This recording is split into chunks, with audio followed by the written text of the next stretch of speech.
حضرت ابو ہریرہ رضی اللہ عنہ سے روایت ہے، رسول اللہ صلی اللہ علیہ وسلم نے فرمایا، رمضان کے بعد سب سے افضل روزے اللہ کے مہینے محرم کے ہیں، اور فرض نماز کے بعد سب سے افضل نماز رات کی نماز ہے۔ ایک دوسری روایت میں ہے کہ رسول اللہ صلی اللہ علیہ وسلم مدینہ تشریف لائے، آپ نے عاشوراء کے دن یہود کو روزے کی حالت میں پایا۔ رسول اللہ صلی اللہ علیہ وسلم نے ان سے دریافت کیا کہ کیا دن ہے جس کا تم روزہ رکھتے ہو؟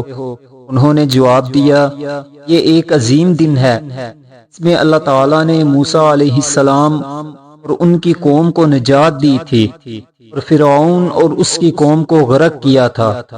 تو موسیٰ علیہ السلام نے اللہ کا شکر بجا لاتے ہوئے اس کا روزہ رکھا، لہٰذا ہم بھی اس کا روزہ رکھتے ہیں۔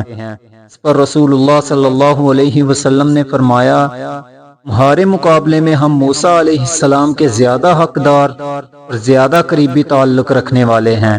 اس پر رسول اللہ صلی اللہ علیہ وسلم نے اس دن کا روزہ رکھا اور صحابہ کو بھی روزہ رکھنے کا حکم دیا۔